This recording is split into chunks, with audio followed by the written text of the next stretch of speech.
It's already streaming, I believe.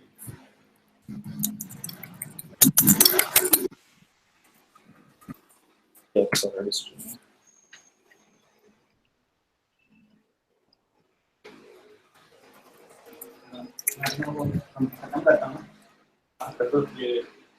It's almost done. Yeah. So we are back. And the comments of the old video also you post. Yeah, I'll add it in the meetup. Or a meetup group, maybe do you want to put a comment or should I? Put the page. Yeah. I don't think I will visit meetup now, but you can just put part 2. Okay. So we will continuing our demo. You close off the video, you don't need to watch the video. Use the YouTube stream, you don't need to watch the stream. Yeah, I'm just checking. You go to the call and screen share. Yeah.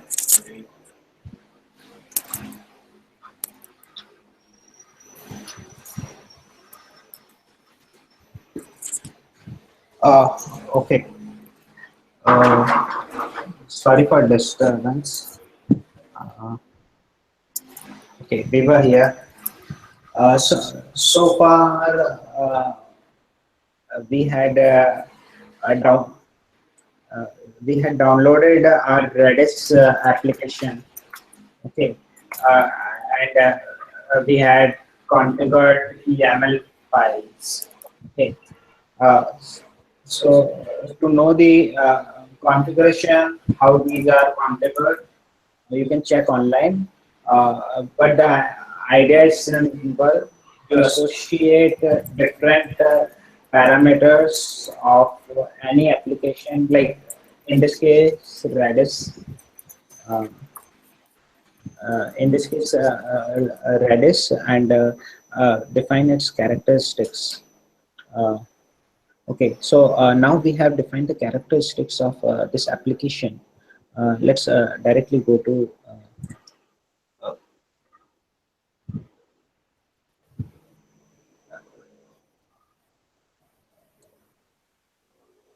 okay, so we have used a G-Cloud container. G-Cloud container is the abstraction of Kubernetes over the Kubernetes they have done. So basically, I get the credentials of cluster 2, which is in the zone of US Central B. Okay, now I've got the credentials. What I can do is uh, uh, do actual Kubernetes stuff. So we have this command, and I want to deploy this application on this container of 3. Previously, we were not able to do a Kubernetes stuff on cluster of size 4 because it was in Asia East, and uh, maybe they have not in added support there.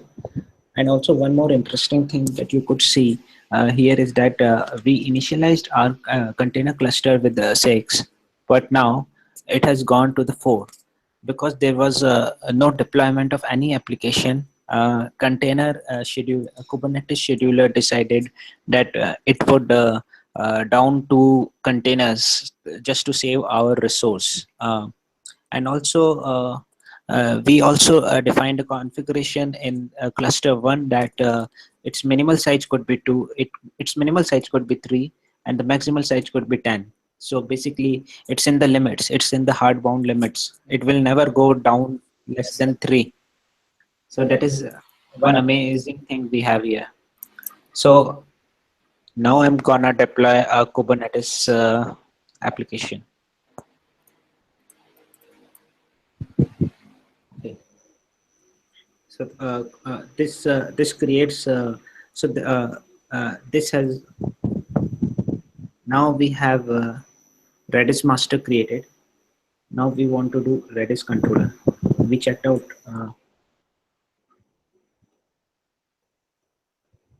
okay. So get pods will give me what number of pods. Pods is the abstraction that they call it uh, uh, that they analog to containers. We have in Kubernetes we have pods. In pods, applications are run. So we have one Redis master running. Since we only had uh, uh, we only had defined it one replica in YAML file. So basically, the maximal it is this. Now we can see the status. It is in the process of deploying, and since its age has been 24 seconds. So let's see. Let's do it one more time. Okay, now it's running, and there is only one replica of this master. Okay, now we are gonna try this. So RC gives me the overall status of my cluster. So right now only one application is running, which is the Redis master. Okay, you can run a bunch of applications. You can run a Redis application. You can run MySQL application simultaneously on these containers. Uh, uh, then we have something called concept of services.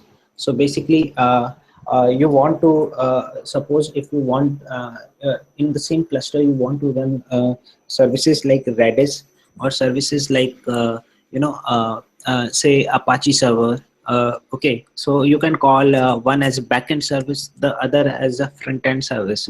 So basically in the same cluster you want to have a capability which can define the namespaces for you. So and those namespaces are the services here.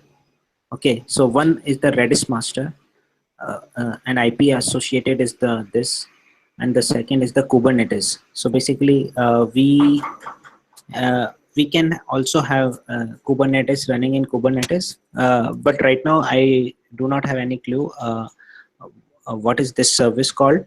But uh, uh, but yeah, this is classified as some service. Okay, but what we were concerned about was Redis master, and that is there because that is a service. Okay, now we want to deploy the Redis Reid replicas. Just like we created a master service, we create kubectl create minus app. So this is all in the Git repo that we downloaded in the beginning. Uh, uh, I want to run this pods.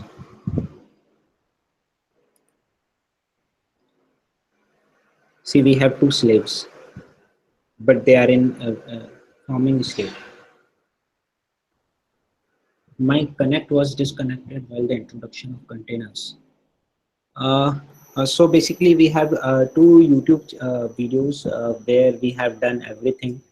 You can either track those or just follow this interactive tutorial, which would do you better because uh, for some uh, for some uh, for some concepts I have explained it in my video. So basically, you can check that out. But interactive tutorials is a great way to run to know how to run basic application on Kubernetes. So right now you can see that we have Redis slave also. So we configured master separately, and now we have configured two slaves running on a cluster of 3. Right? And each container has 0.6 GB of RAM. Okay, let's check out these commands.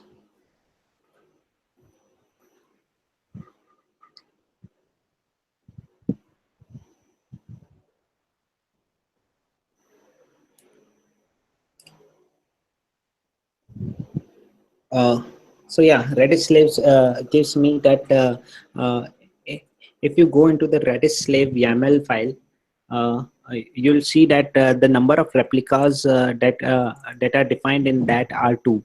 So basically, two containers are initiated uh, in that service. Okay. Similarly, we'll also have 3 services here. We'll see Redis slave, Redis master, and Kubernetes. We proceed further. So let's see what is a deploy the guestbook front end. So now Redis is a database. Now we want to we want to build some server so that we can access this. So they are using PHP server, so we might as well go with that. And I just deploy an front end application. See, I all I have to do is define my application characteristic in front end YAML file, and this will create the bunch of containers, whether it is to be one container or two containers or 100 containers. All of those I can define in YAML file, and that is the great power of Kubernetes. You can define a lot of things about your application locality in YAML file, and you expose those localities to Kubernetes scheduler, and that scheduler helps you in exposing the uh, in exposing the um, in exposing and giving appropriate resources to each file. Uh, okay.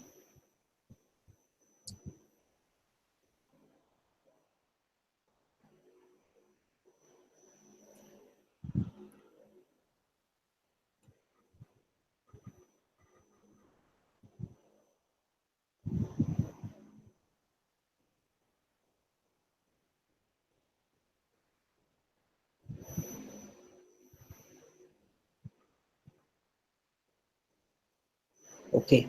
Uh, I guess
yeah.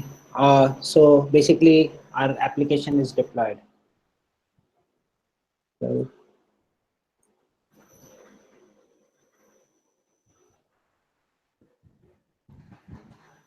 this is our first application that we have deployed on containers. Okay, and see that how easy it is that to deploy all things. So basically, front end allocated an public IP address to this, and minus minus watch is kind of initiating us uh,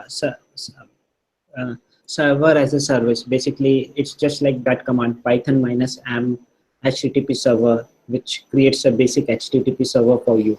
So basically, this server has internal IP 10, 11 to 46, 70, and external IP, which we are accessing here. Okay, so basically, this is fun, right? With this, this is the basic introduction of Google containers on Kubernetes. Basically, you can deploy Kubernetes by yourself, or you can use Google Container Service.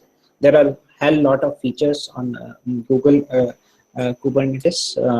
So bas so basically, uh, basically, you can make your cluster hell lot of powerful than just doing this very simple application. Uh, but that is for another day. Today we are about how to use simple, understand how Google Compute and Google Container Services work. There are also different services like App Engine or BigQuery and bunch of other services uh, that you can take your time to explore. If you have any doubts, you can always contact me. And in the next session, we will having Neil covering BigQuery. So he has very good use cases. You will enjoy that session better than mine. Uh, Thank you very much uh, for your support because this is our first session. We had a lot of mistakes. You can always email me about your doubts or on Gitter channel, and I will still be there. Thank you very much. Thank you for doing the session, Ronak. Yeah, thank you for. So Gautam, you can take it forward from here? Yep. Thanks, Ronak. That was quite informative. Does anybody have any questions? Also, before we start the BigQuery session, do we want to take a small break? Uh,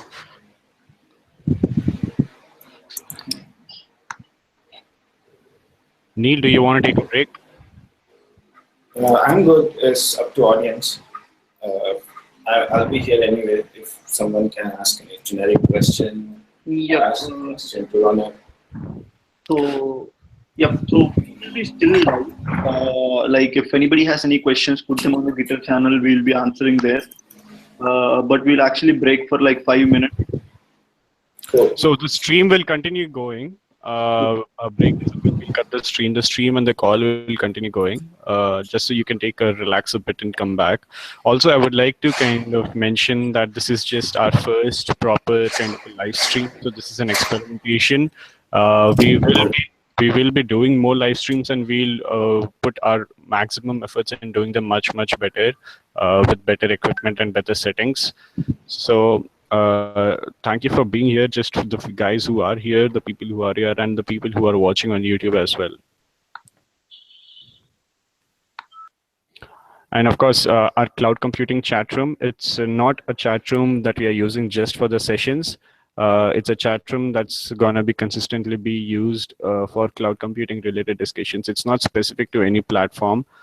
We have experts from all platforms, from IBM Bluemix, from AWS, from Azure. All are available in the chat room. So you can post questions, you can share resources, you can ask people to work with you on side projects, learn with them. So try to use the chat room, utilize the chat room. And if we have any events or activities planned around cloud computing, we'll be announcing them in the chat room, cloud computing chat room itself.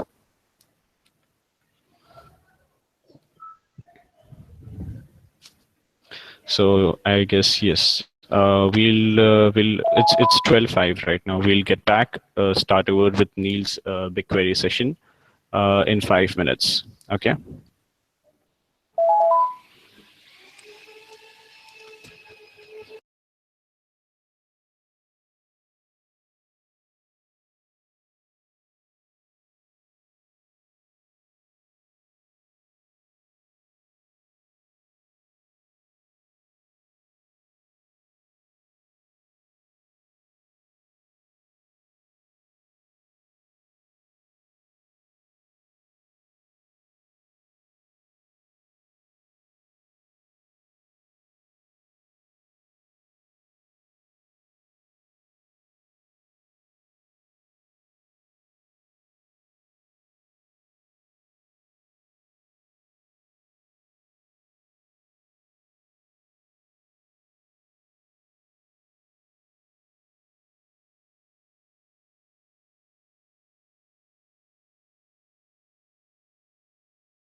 Testing mic.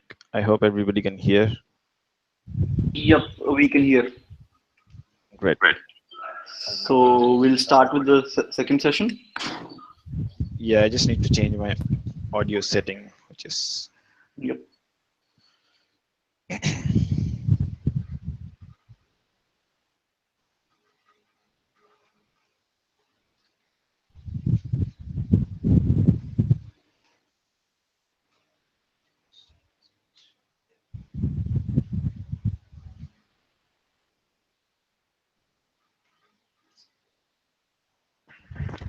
I've shared my entire screen. It should be visible right now in the Hangout.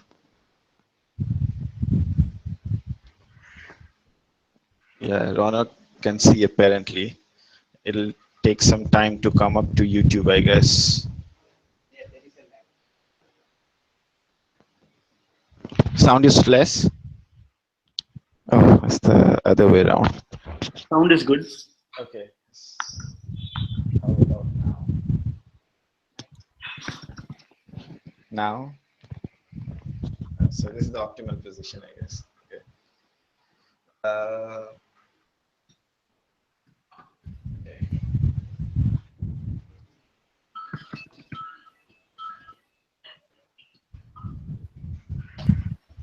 So I'll make full screen. I'm still not able to see the screen. I'll log out and log in.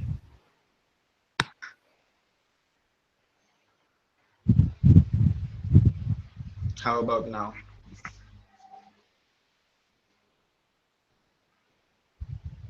Yeah, are you in Hangout or YouTube?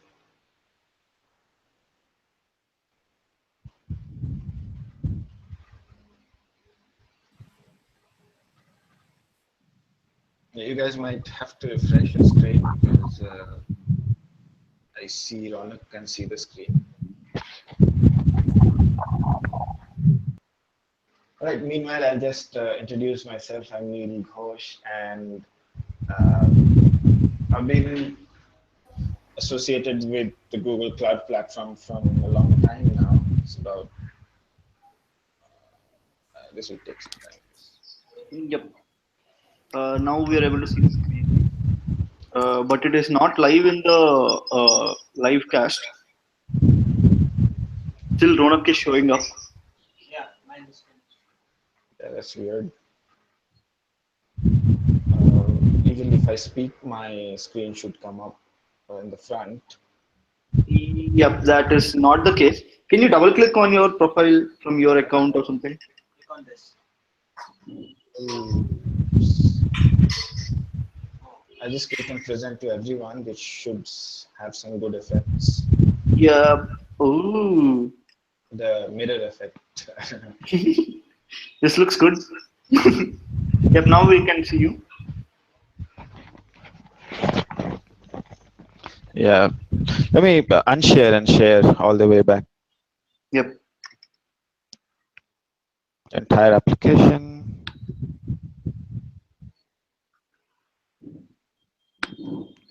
All right, looks like it's working. Yep, it's working. And you see the front page. Yep, The yep. live. Yep. So now Yeah, the live stream is getting. Yeah, I think yep. we're all set. Yep. So if everyone can mute, I think my screen would be in the forefront. Yep. Sure. Right. Take it. So I've been associated with Google Cloud Platform since the beginning, you can say, when there was only something called App Engine. And it was only Python which was supported. So App Engine was a great thing when we started, because that time Amazon was already in the picture, but they were very good at only giving infrastructure, the virtual machine, the infrastructure as a service. And people were about to hear cloud computing at the same time. And just hold on. It's a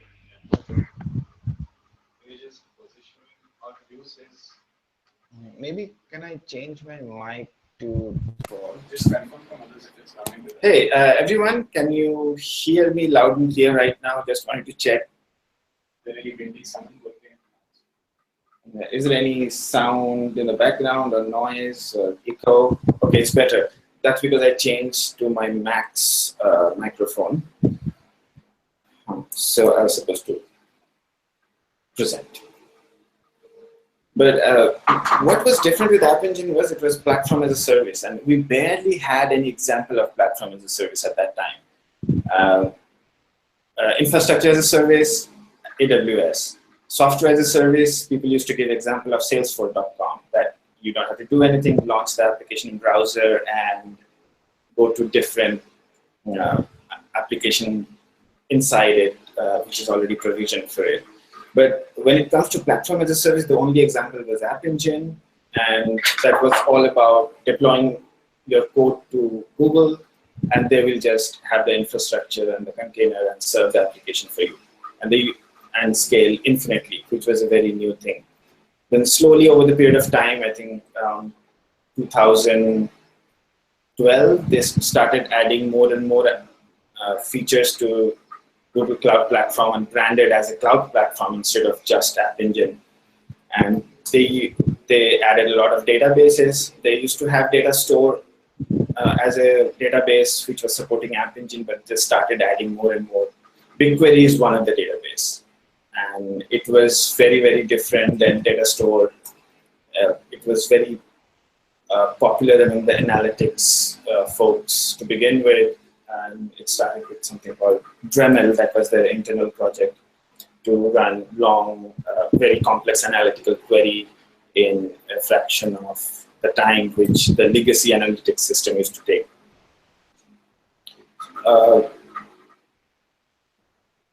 So coming to what is it? Yes, I've already probably told what is it. And there are a lot of databases among which you can choose. Which Google providers. They have Cloud SQL instances right now, which is nothing but MySQL running on cloud with Google's infrastructure. They provision the hardware for you, they provision the virtual machine for you, and you can use it as good as any other MySQL deployment. It's just that they will take care of the patching, upgrade, not major upgrade. Major upgrade can break your code, so minor upgrades and everything. And when it comes to NoSQL, you had data store as a choice. And BigQuery came up with a best of the both worlds coming together. You could add, you could run SQL-like queries, but with a huge amount of data, which MySQL was not able to handle in many cases. Then BigQuery is fully managed. So you don't really set up any virtual machine. Ronak spent a lot of time provisioning provision the virtual machine container and the container GCE, Google Computing Instances. But BigQuery, you just pay as you go. You don't really provision anything. You load your data, fire your query, and get the result. So it's kind of serverless. You don't have to do anything server-side stuff. There is server, but it's running in Google's data center, so you don't have to bother about it. And how Google BigQuery achieves it, it's different from the conventional NoSQL, which is mostly, or relational database, which is record-based. And as opposed to that, Google Dremel, which is the internal name earlier, now called BigQuery, is columnar storage. If you Google columnar storage, you get a lot of idea what it is. They don't store row by row so that the query spends a lot of time scanning record by record, which is not even required. They store and cluster the data according to the columns instead. And also tree architecture. That's a very generic word, but if you go through this paper, it explains it very well. So when you run a very complex query, it reduces that query to subqueries and runs in nodes in a parallel fashion.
Can't hear you.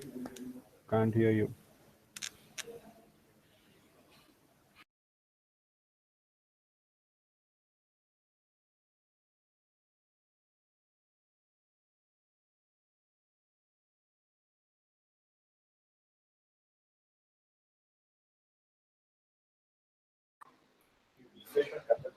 No, call is fine. It's still broadcasting. It's broadcasting. Yeah. Can anyone hear me?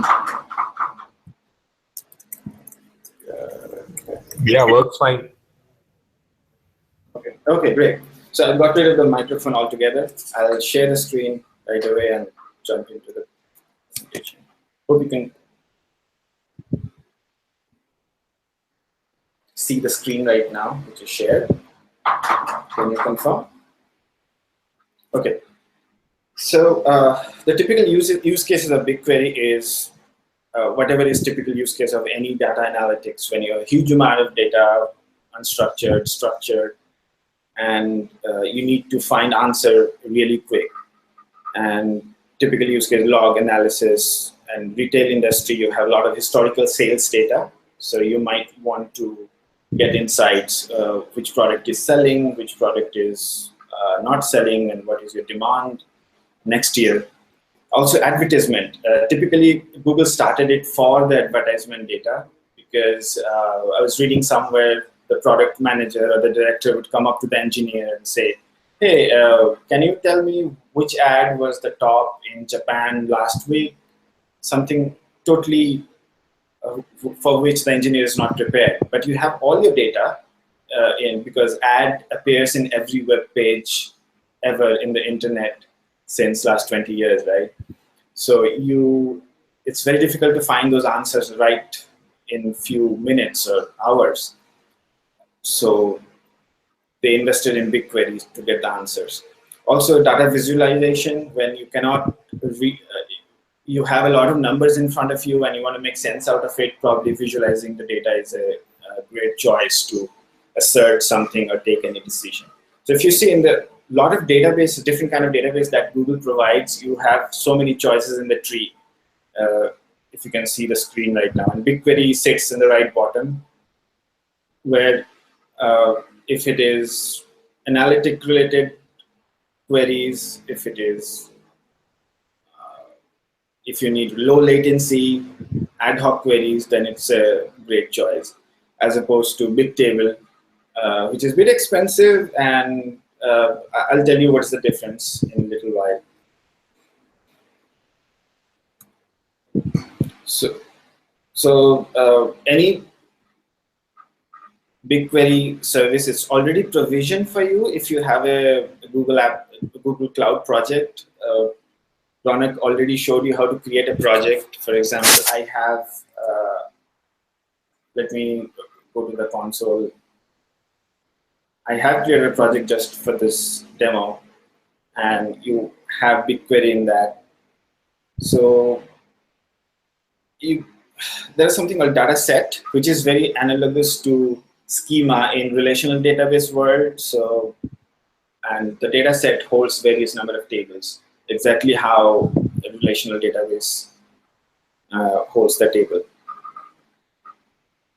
For example, this is the console of my FCC demo project that I created, and on the left side you can, so how do you reach here is cloud.google.com and create a project, and then instantly a project gets provisioned for you, and then you click on BigQuery.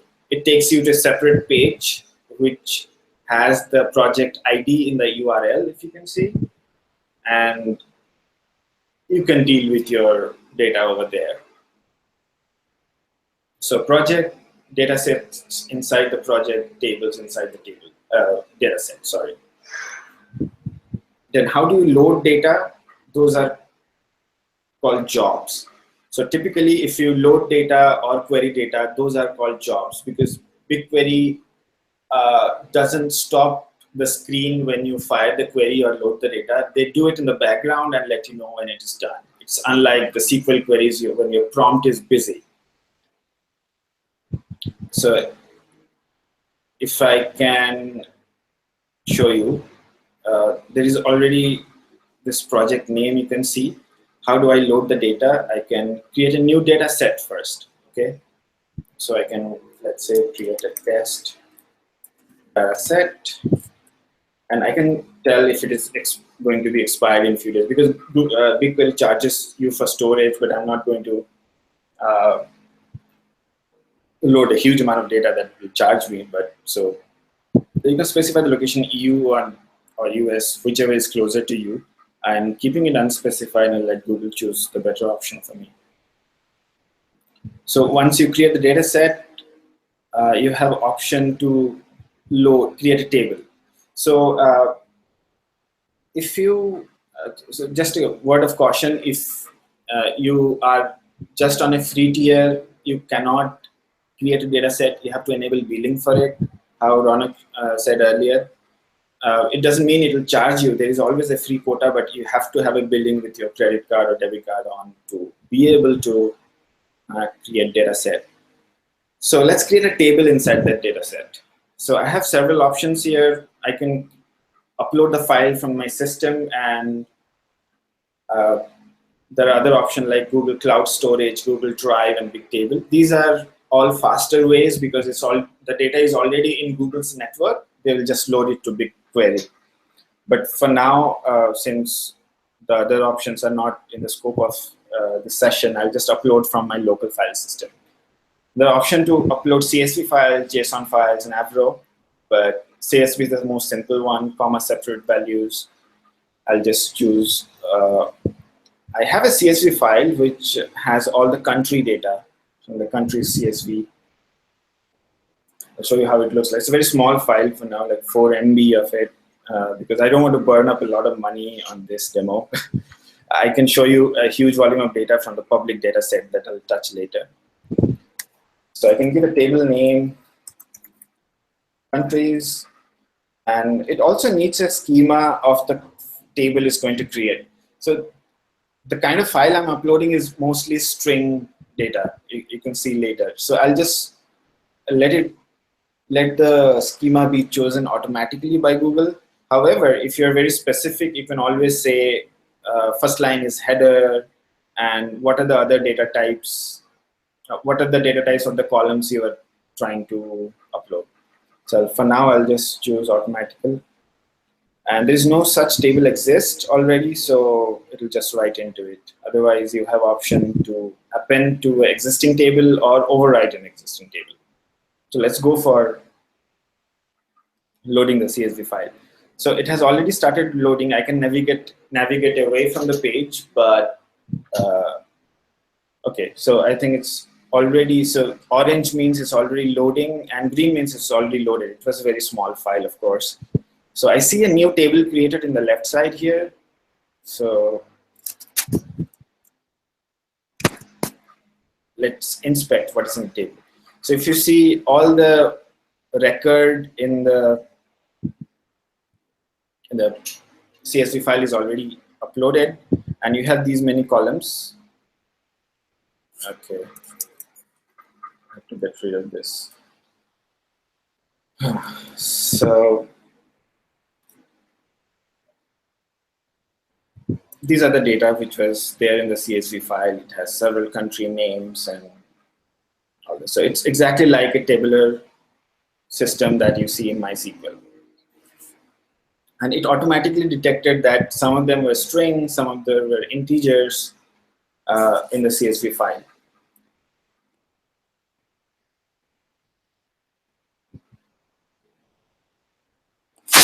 So let's go to query. So as I said, there's a project, there's a data set inside that, and there's a table name inside that. So this is my custom data that I uploaded, but Google also provides some of the public data set to play around the queries. To demonstrate the power of BigQuery, I can take you to the sample public data set, which is listed right here in the left-hand side. They're grouped together. I can go to the samples data set and Wikipedia. So if you see, this table has these many columns, and if I preview the data, it shows me top few rows, but watch out here at the bottom. it has almost 313 million records, which is a huge data, and I'm trying to query something out of it.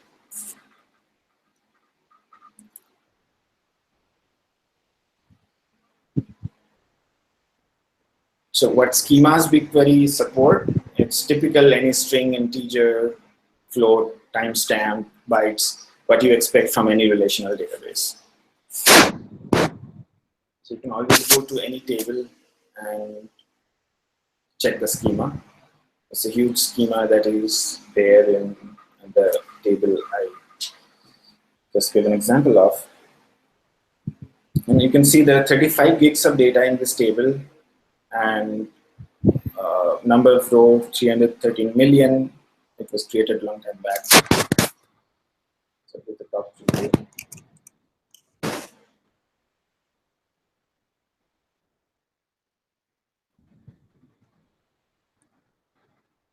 Now, how do I access the BigQuery? So far, I was just showing you the GCP console where I can load data, export, and run queries. There are other ways to do it as well. Obviously, the console is just for playing around and testing few stuff. And there is a powerful command line utility called gcloud, which you can install from Google SDK. So you can authenticate yourself and run the queries, and everything you can do from the console I've just shown you, you can do from the command line, the terminal. And also, last but not least, you have APIs. This is the ultimate use of the BigQuery, right? When you write an application deploy to the production system, you want your code to access BigQuery and do stuff for you, right? So they have exposed all the REST APIs, which works on OAuth 2, and they have nice Java, Python, SDK, and I think they have for Go as well to interact with BigQuery from your code programmatically. I'll touch upon all these very soon. So loading data, as I showed you in the BigQuery console, you can upload the file from cloud storage, which is the typical use case because you don't want to use your network bandwidth to be bottlenecked while uploading data. The typical use case of uploading data is in terms of GBs and TBs, terabytes, right? So which file upload is not the best option. But quick and dirty POC, you can always upload from your system. So let's get into queries. How do I query from the data which I just uploaded? So I'm giving you an example of the Wikipedia data set, which has title, ID. These are all page views, okay? So I can hit query table or the compose query option in the left. It gives you a nice query builder. So I see the table name is already pre-populated and it works for good old SQL. So I could always write star.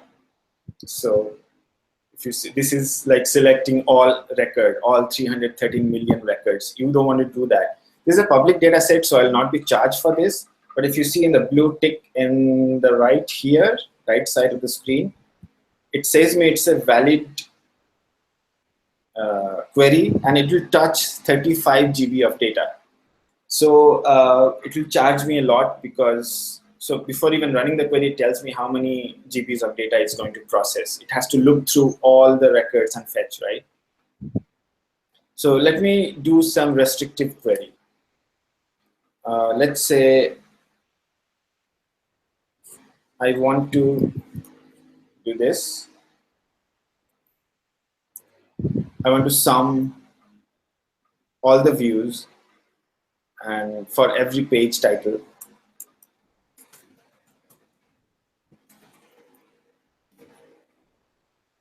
This is still going to touch 56 GB of data.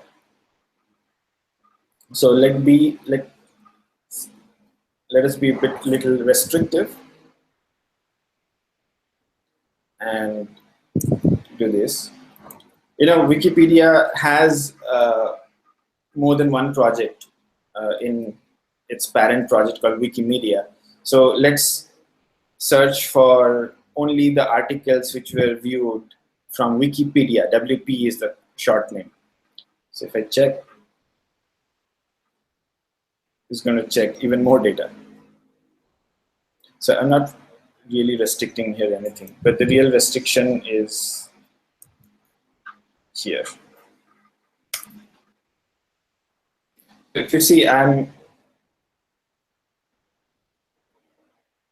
added a regex condition. This is what makes a big difference from BigQuery to relational database, because doing something like a regex search where the page name starts with red and have T in it is very expensive. It has to fetch column by column. But if you see, my query processing still doesn't decrease because it's going to have to scan through all the records. But just for the sake of it, I'm going to give a try and run this. Again, this is a sample data set. Okay, I have an error in the query. Okay, I cannot make segregation. I have to do a group by. So why don't I just paste the whole thing here? And so this has a nice formatting option. I can have a formatted query so that it looks well. Okay, so the goal is to search through the Wikipedia views that has been done in 2011 and 12, 2 years of data, I guess. And the page should be belonging to Wikipedia, and the page name should be something like this. Starts with RED, red, and then T in somewhere in between. Let me run this query. 1.5 seconds. This is something amazing. If you see, it basically queried 62.2 GB of data in 1.5 seconds. But this is a bit faster than I expected because I had run this query in the past. And if you go to the option, it has a use cached result option. I can disable this and see how much actually a fresh copy of data can be queried with this kind of complex query if I run again. It's going to run for a while, but definitely not more than probably 10 seconds. Okay, it took 7 seconds to query a totally unseen data by BigQuery, which is 62 GBs of query. And it has found result like red. So it looks like Red Hot Chili Peppers Wikipedia page was most popular in those years. There were about 750,000 page views. And again, Red Dead Redemption, Shawshank Redemption, Reddit was looked a lot. So I just got the page name, which confirms to my regex expression. So this kind of query in any other system will take a long time. So you might also think, if you have any experience about MapReduce and the Hadoop file system, those also can solve this kind of problem, but you have to set them up, and you basically have a lot of infrastructure. You have to spend a lot of time on the infrastructure and provisioning it. But this is totally online, real time, and the data was never seen to BigQuery. I just freshly queried it. And it took 7 seconds. So you can actually answer such complex queries if somebody asks you. So this is a simple one table query, but imagine you have a lot of tables in advertisement or log. You can join them together and it will give you similar performance because it does a real good parallelism. It also supports union. When you have data split into two different tables, you might want to add and query them together. It has one more interesting thing, which is called UDF, which is user-defined function. I can go back to the table I just created, that is the countries table. And I can see the preview of this. This is my countries table. It doesn't have a lot of data. Just for demo, I'll query something on it. It has 240 records. UDF are basically function to transform your data while querying. So if I can do a simple query first, select. By the way, tab out works here, and also I can type F and tab out. It gives me all the options that I can have in BigQuery. So let's start from, I have to mention test data set, and it had only one table, so it basically auto-completed to this. I can run this query safely. It gives me a warning that I don't have a filter condition in this query, so you'll be charged for all the records that have, but I'm quite confident because it doesn't have a lot of data. I can still run the query. It's just querying 52 KBs, and it has returned me 248 records, all the records basically. So what are UDFs? UDFs are JavaScript functions, what you can write on top. There is I just clicked on the right side next to the query editor. There's JavaScript function which you can transform your data while the query being executed. For example, let me say I want to concatenate country code with the country name and give the output. You can always do it with a typical SQL function like concat, but just for the demo purpose, I have got a question. Let me just address that. What I said about 57 when select goes, but okay, why the data volume increased when I queried. I think it had to go and check some more indices that it created in the background. Although there was a where clause basically just means that your ultimate output will be small. But even if you have a more restricted condition, it has to still check the whole data if it matches your condition, right? So it doesn't really reduce the amount of data it has to process. Obviously, it reduces the amount of data it returns to you, but it has to process the whole table worth of data to give you a result. As far as why the size increased, it has to consult some more indices because I'm querying on some criteria. I'm not blindly querying on give me all the data that you have. So because it has to consult some index that it had created internally, it had to increase the data. Had it been just give me all the data from the table, it doesn't have to consult any data. It will just consult the data which is in the table. So it's the additional condition that forces the query to consult.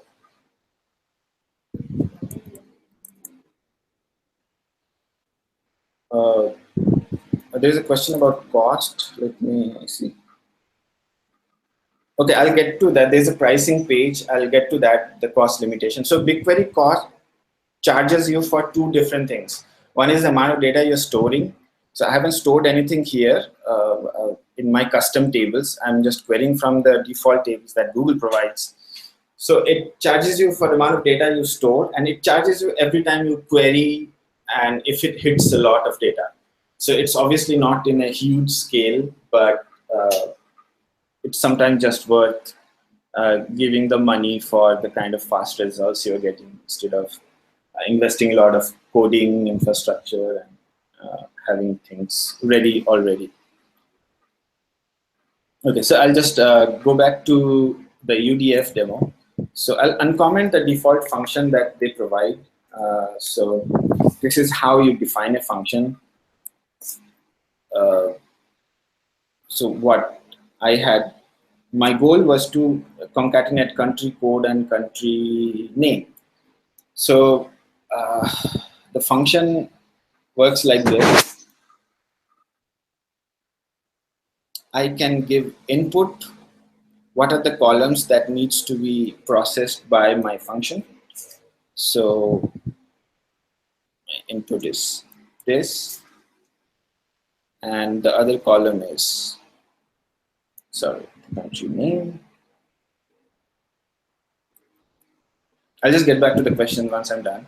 So just hold on for a minute. You can keep posting the question meanwhile. It's not a problem. So I just need to concatenate two functions. So my input has two columns. My output will have one column because I'm concatenating them. So I'll remove the second output column, that is output A. So now it goes through a function called pass-through example, and pass-through example is defined here, which takes a row and which inputs are defined, row dot input A, which I've already given as country code, and then row dot input B, which is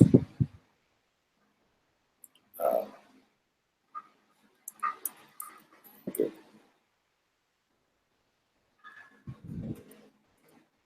Oops, just did some mistake.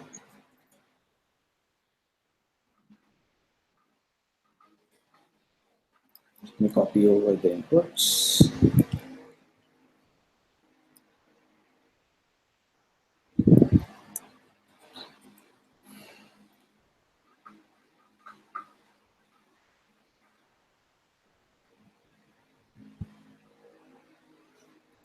So I'm going to add strings output.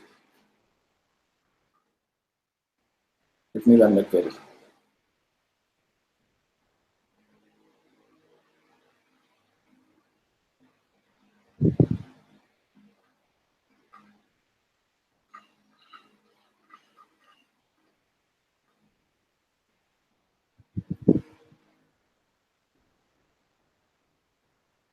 Should have given me the output. Let me go back.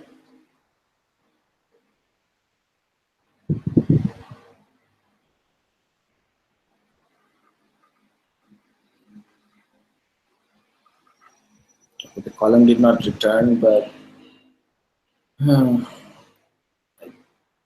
think query defined function pass to example.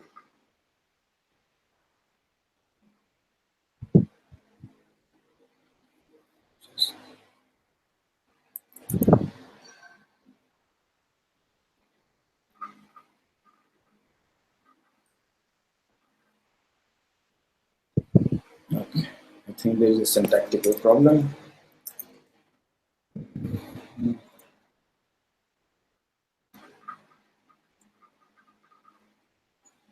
I'm sure I saved the query somewhere.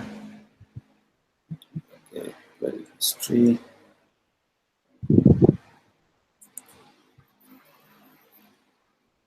Just go to the query editor, jobs.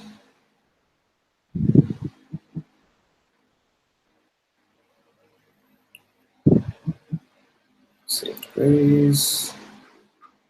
Topic views.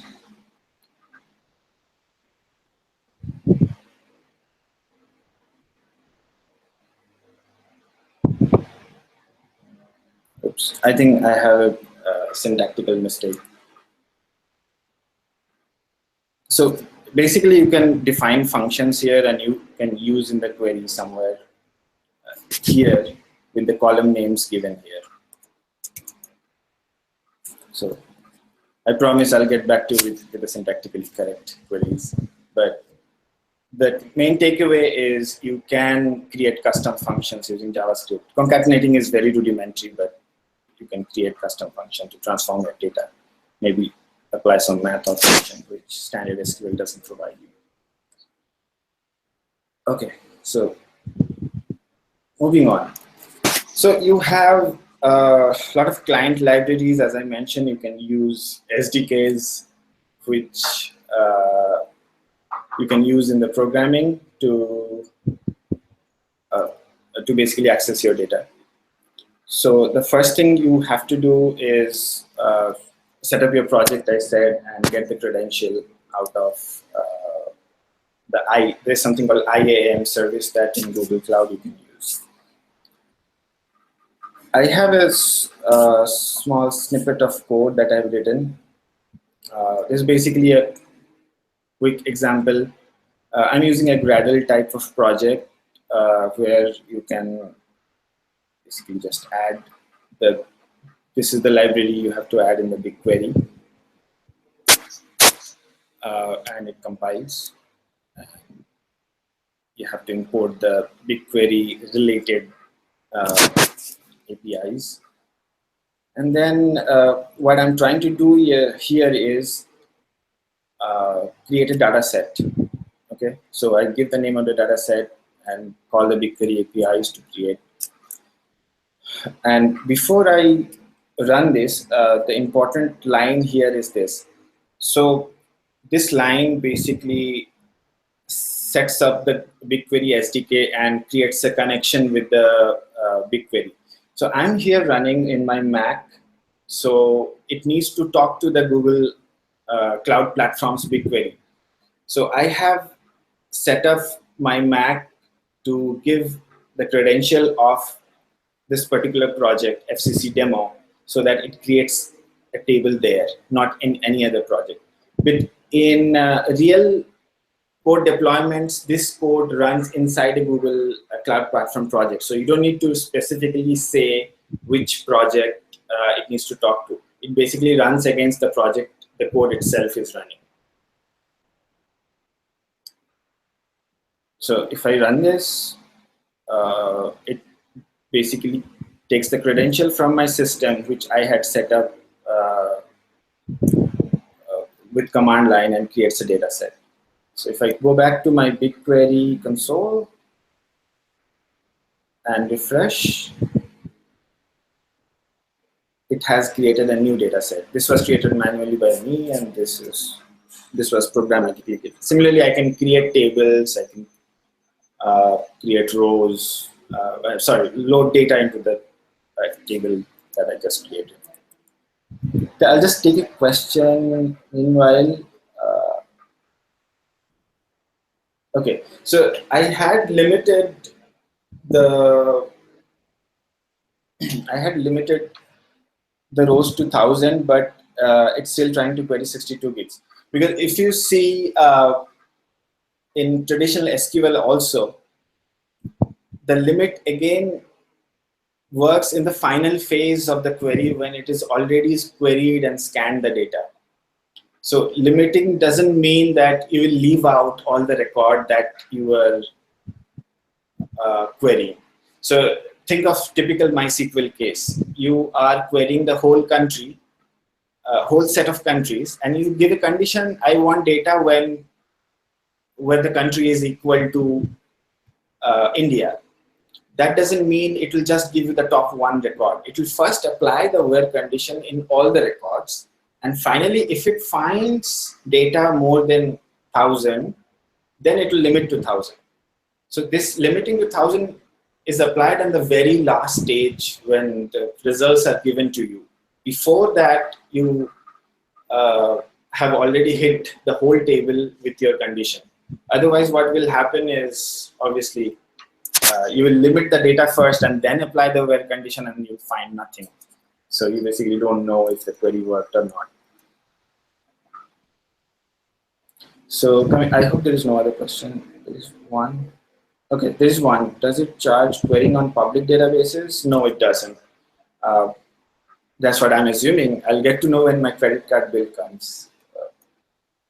But yeah, I'm sure I tested it. So it doesn't charge. It charges for the data you have uploaded. The public data sets are for you to play around. Okay, next. Limitation. So everything was very fine so far, except the UDF demo. There are some limits in BigQueries, there are some limits in BigQuery you have to be considered. It's not magic that you're getting everything queried in fraction of seconds. You cannot do DML operations like MySQL, like traditional SQL or any other NoSQL database. When I say DML, insert, update, delete. So that is the cost you are paying for fast retrieval. It's not monetary cost, it's the trade-off cost that you're paying. So once this is most for analytical data set queries, you don't change it every few seconds or every few days.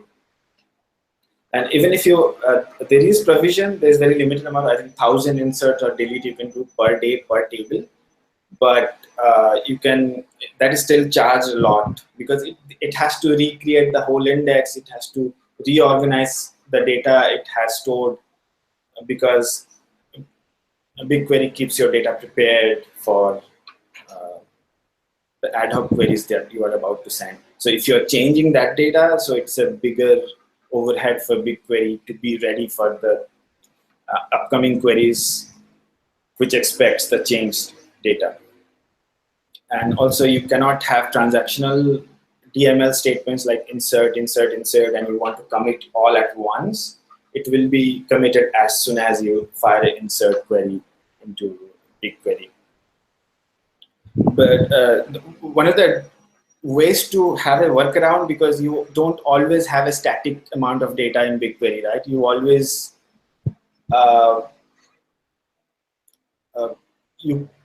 you sometimes want to add some data. One of the ways is to add data to a new table and join these two tables. Like in Wikipedia, you must have seen they have tables year-wise. So you have to have 2012 data, 2013 data. You can join all those tables to get the final, to run the final query, and it will look into all the tables. Otherwise, there is an option called write append. So when I was actually querying, so loading the data here, there was an option at the bottom, write preference. If you give an existing table, it will just write to that table.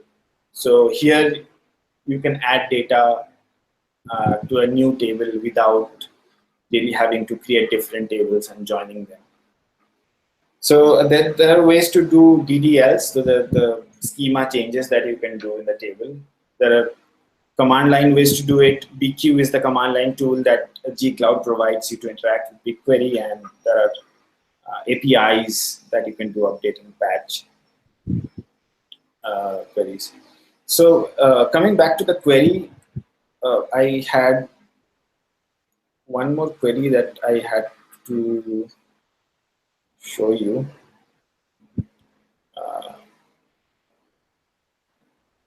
So this one. This is the query. This basically concatenates the country code and the country name to give the full code out of this table countries. So, okay, I can again run this query.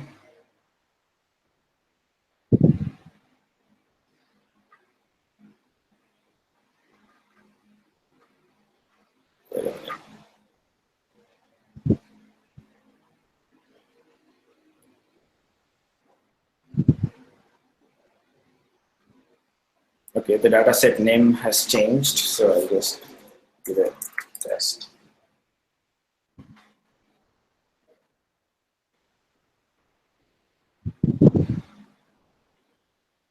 Query failed. Let me see what is wrong with this demo database. Okay, change it 2 places. So it turns blue, it basically says the table is valid, and it always validates the query anyway. Here, if you see, I just made an outer join with the same table, and I added a column at the end called full code. So this is for viewing purpose. Now I can give a destination table to it and save this result of the query permanently. Country new. Now I can run the same query, but my output is not only the console, my output is a destination table.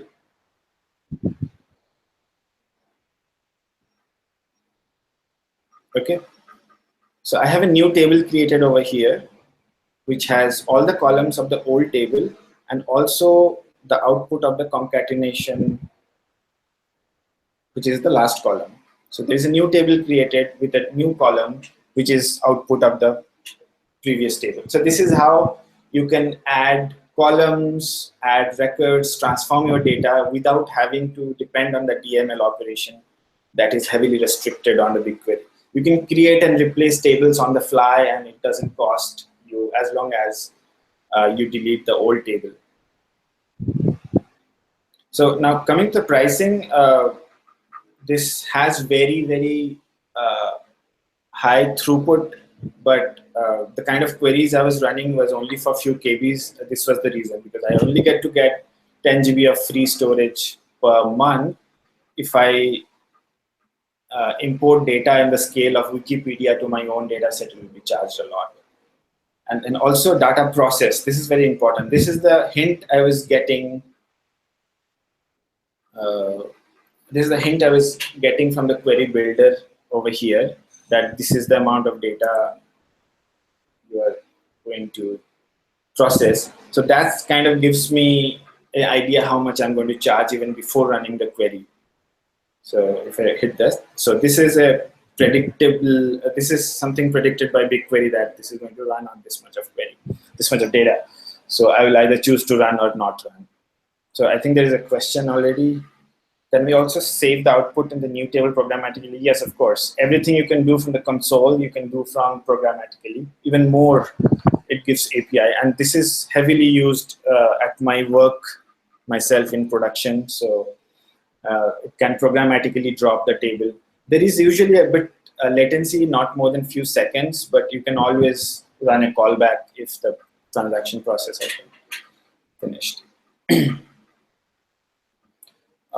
There are more complex queries. You can go to these URLs. I probably can go to one of the URLs. So whole GitHub and Hacker News data is already available publicly in samples data set, I think.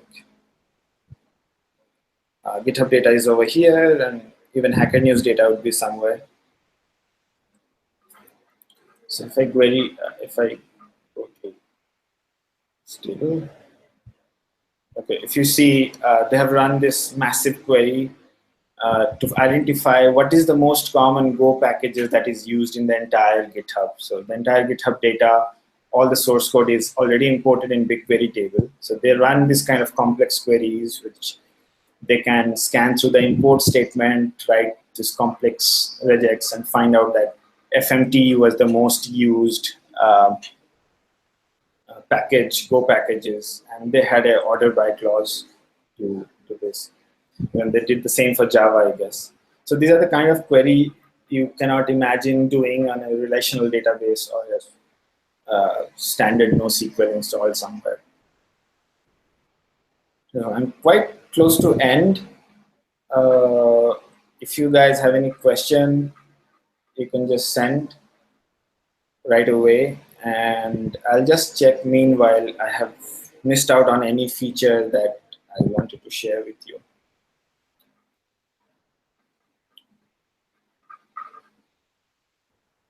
I'll just go back to the Hangout. Let me know if you have any questions. Maybe it's worth checking the YouTube podcast if I have any question.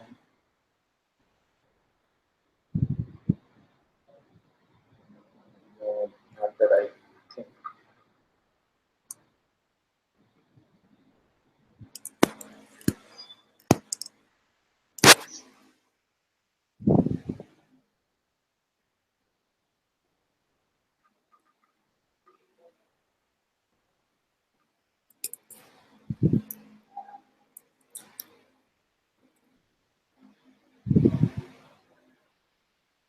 Okay, performance of the BigQuery as compared to competitors.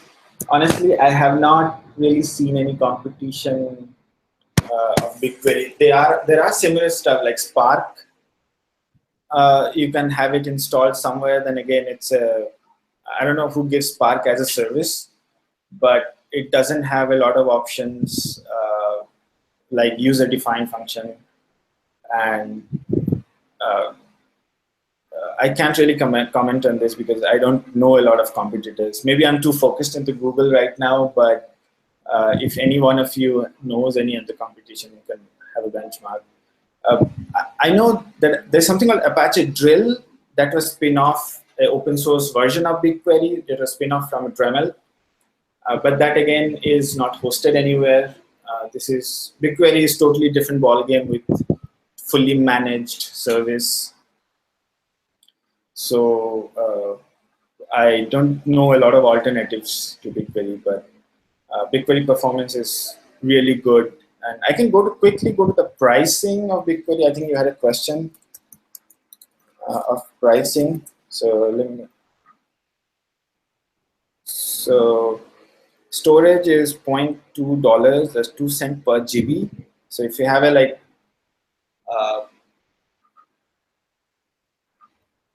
probably 10, 20, 200 GB, you'll get charged $2 probably. Then long-term storage is bit reduced. There is an option to archive your storage for long-term so that you don't charge. I don't think you can query the data ad hoc basis from there, but or this I don't know the exact terms and condition. I think you have to make a deal with Google that you will store this data for a year long. You'll be charged less for that. It's like a bulk deal you can get. Then there's something called streaming insert. I was talking about there's a serious limitation of adding insert statement to an existing table. And sometimes you might have system like advertisement, which is coming and updating. So there's something called streaming insert that is very fairly new, but I don't have any hands-on experience on that. And now queries, this is $5 per TB. If you're going to run queries ad hoc basis to know insights into your data, I think this is quite worth, given that you don't need any setup. And one of the use cases of BigQuery is also large scale validation. Let's say, so if I go to one of the tables that I created, there's no concept of index here. All the records, so there's no primary key, there's no secondary key. All the columns are equally treated. So you can query by any column, you can output any column. None of them basically, none of them are distinguished columns that you should query more often. So it's very useful. You can, let's say I have a huge set of data. I want to find unique country names in that. I can write a query and it can do in few seconds, which is a very expensive query otherwise. And if you take NoSQL, they don't have indexes at all. And it's very expensive to search a column which is not indexed. All right, then I don't know if anyone is still listening, Kapil or Gautam. I'm kind of done here, but I'll definitely send you the link how UDF queries, user-defined queries. It did work last night. It actually was today morning when it worked, so I don't have very fond memories of it. But in overall, this is it from BigQuery side.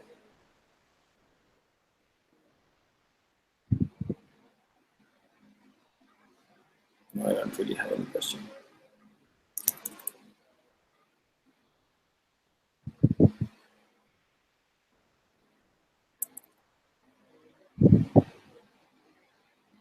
So I have,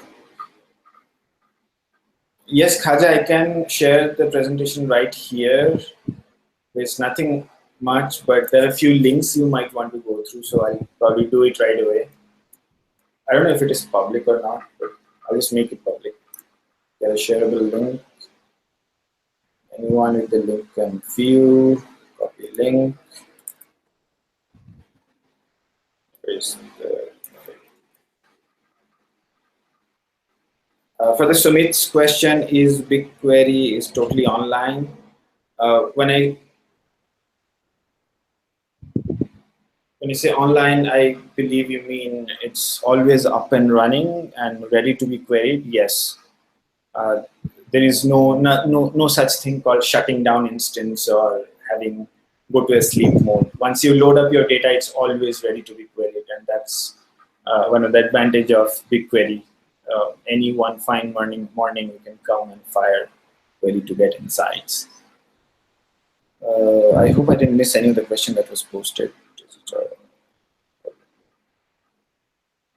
Okay, great. I'll just call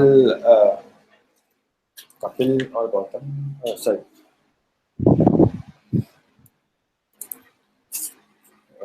Meanwhile, if you have any questions, you can give to me.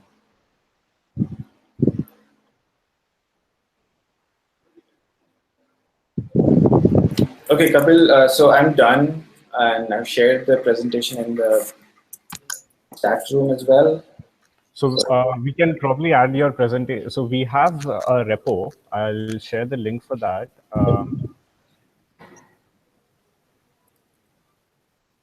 So basically, in this repo, we'll be all the sessions we are doing, slides, videos that we are uploading on YouTube or resources, whatever. We are just putting it all together in one place. We haven't updated it since the Bluemix meetup, but we'll be adding DigitalOcean and AWS stuff as well. So we can add your slides and Ronak slides and your slides as well. And also any kind of resources or anything that are relevant resources, we can add them in this repo README file as well. I've shared the link in the cloud computing chat room. Okay, I'll probably also add the UDF function that didn't work in the demo in the repo so that everybody can refer it. Okay. All right. So thanks everyone for being here. Again, I have to repeat that this was an experimentation. Basically, we will be doing continuation of this at a more higher level. This was pretty much a 101, but we'll be doing continuation with. Okay, sorry. I was saying that we'll be doing continuation of this and just Cloud Month overall on cloud computing. We'll be doing live webcasts as well as some physical meetups on beginner, intermediate, and high level as well. And yeah, the cloud computing chat room will be active. Any resources, any discussion for anything relevant related to cloud computing, it can be used. And the Cloud Month repo will be updated with all kinds of slides and resources and also videos that we have recorded of all the sessions. So you can utilize that and approach us anytime. Thanks for being here. And I guess that's it. You can Thanks, Kapil. Thanks for having us. Okay, chalo. Bye. Bye, everyone.